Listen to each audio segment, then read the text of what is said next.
Hey everyone, this is Chris and welcome to Unwanted Tutorials. Unwanted Tutorials is a loose collection of how-to, hands-on, decidedly irreverent videos in which I aim to enable you to create engaging content using DCS's hellish creation tools. Last time we looked at adding players to a mission, when I wasn't going off frothing at the mouth over Mission Editor's abysmal quality. This time we'll continue the journey where we left off. We placed an Su-25T hot on the ground on Bravo near the hold short of Zenaki Kolki 09 facing the runway. And I'm fully refreshed now, ready for another bout with our favorite mission editor. I'll try and draw the line at 20 minutes of ranting. So let's give our frogfoot some teeth. First, let me direct your attention to the colorful vertical bars on the control bar on the right. Each vertical bar has a strange symbol next to it. Together they make out what Edie calls the modal buttons. Yeah, these people really don't know what words mean in UX. These buttons switch between different configuration tabs. Unfortunately, as we'll see, these tabs apply either group-wide or unit individual. The first four tabs are always the same and are available to all groups, AI and player, aircraft, ground and naval. The one that looks suspiciously like an inverted Steam logo but should probably symbolize linked waypoints controls the waypoints for the entire group. Next is what may be a stylized front view of a missile or bomb. It is used to edit weapons loadout for individual units. This is where we'll strap on weapons. Next comes a cloverleaf, in which you can assign triggered actions. Now, that's a concept that is so incredibly ill thought out that it rivals the idiocy of its implementation. We'll maybe revisit this beauty in a different tutorial, after I had a fill of some fortified wine, preferably soaked in some strange mushrooms. The last of the standard panels is engraved with the Greek letter sigma, or the sum symbol that you may remember from middle school. This tab shows a summary for the route from the waypoints tab. It has no additional value and there is no reason why this tab exists and wasn't integrated into waypoints, other than to show that the people at ED have no idea how to build an interface.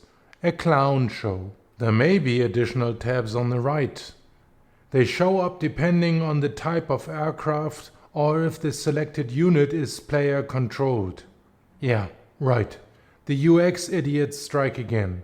These additional tabs, they are mostly a Muppet show, so grab a beverage and lean back.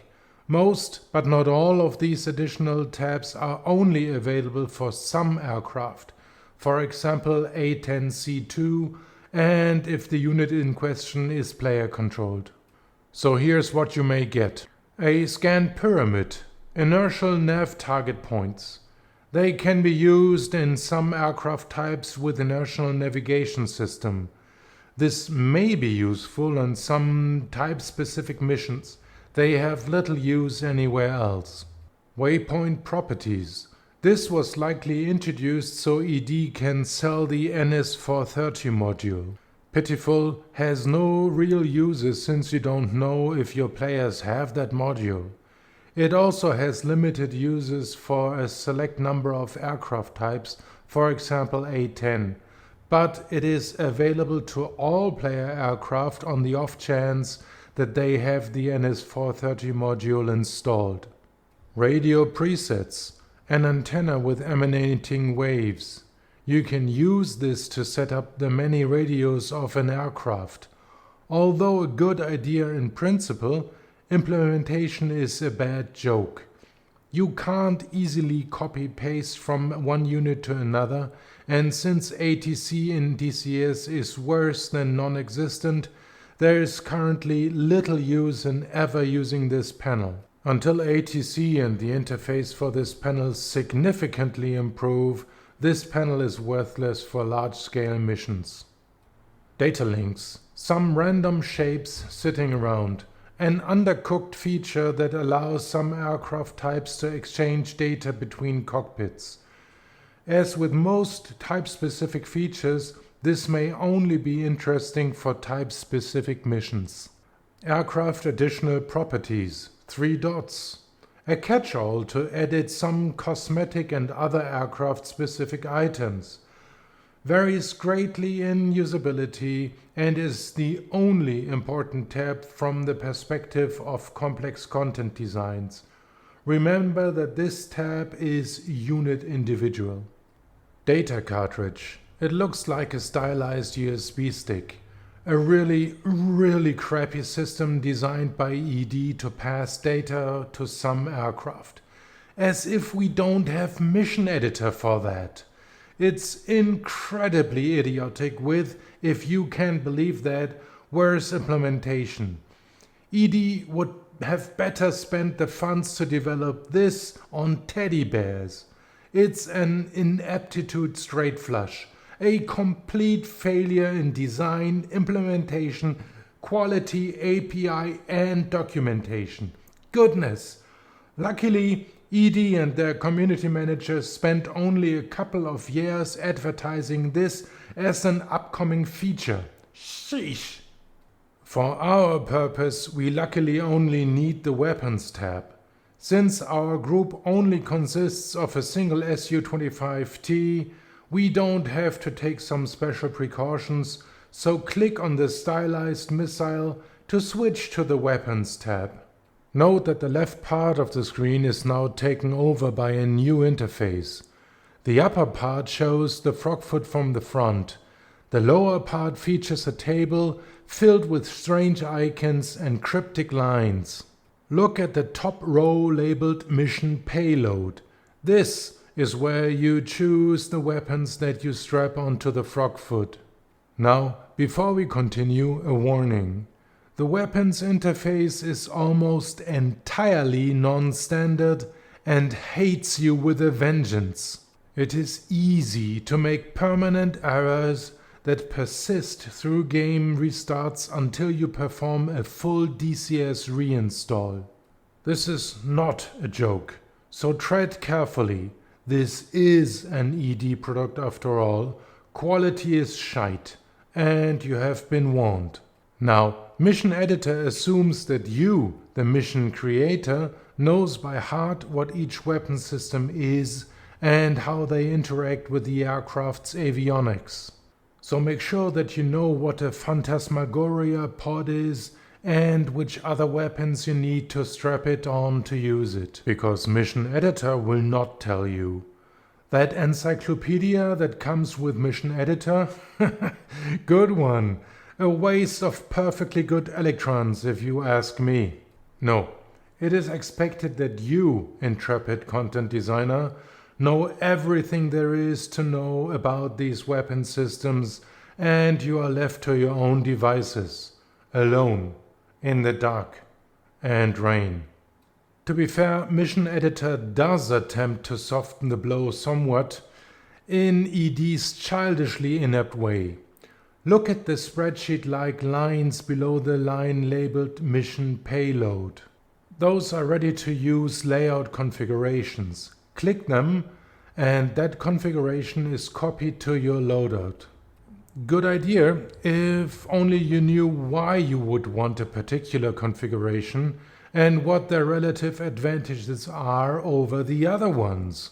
And you may have noticed that some of the weapons on offer have a mysterious orange triangle on their upper left corner. Ignore it for the time. It's some horrendously screwed up ED interface chrome that will only bite you in the rear and that we may come back to later. Also, be advised that what is offered here is tied to what you have chosen in your group's task setting. If you chose nothing as task, you see all possible pre-configurations.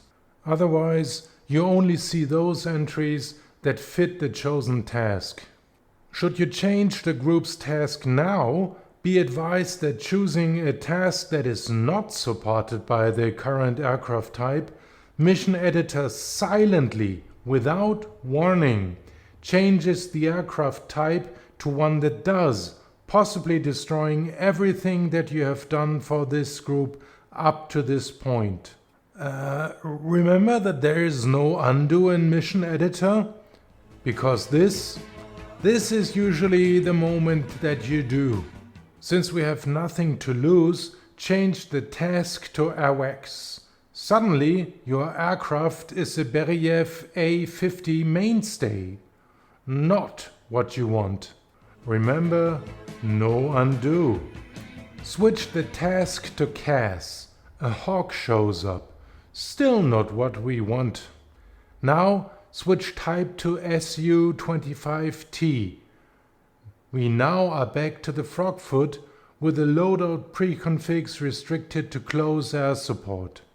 Now choose the very first pre-configured line that is labeled APU-AV whatchamacallit.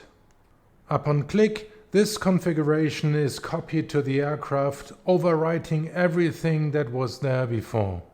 While we still don't know what this configuration is good for, except that we assume that it's good for close air support, let's assume that we want to change pylon 6.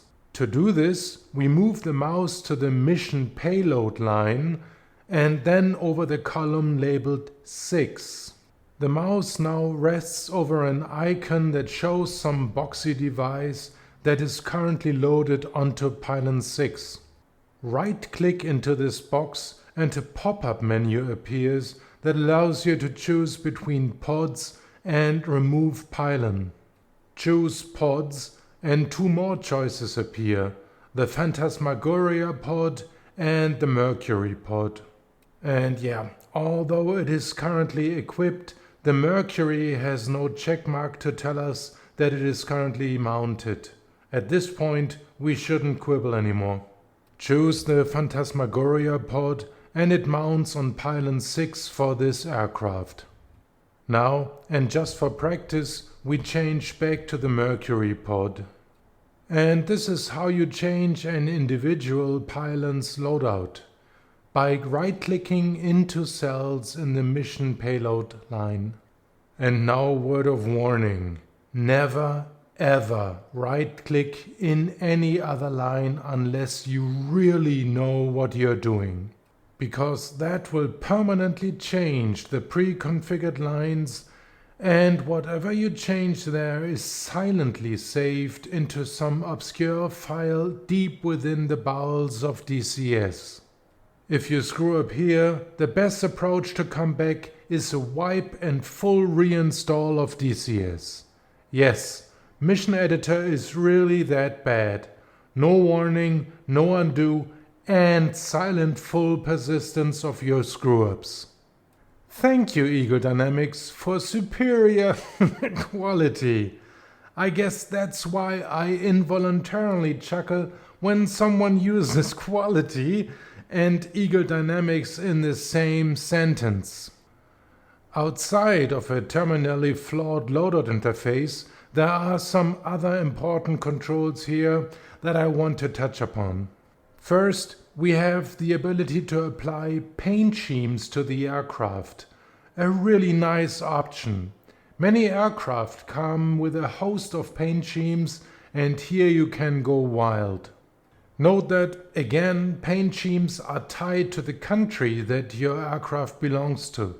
Combined Joint allows you access to all paint schemes, so I am treated to a list of all 10 available paint schemes for the frogfoot. I'm choosing the test scheme here.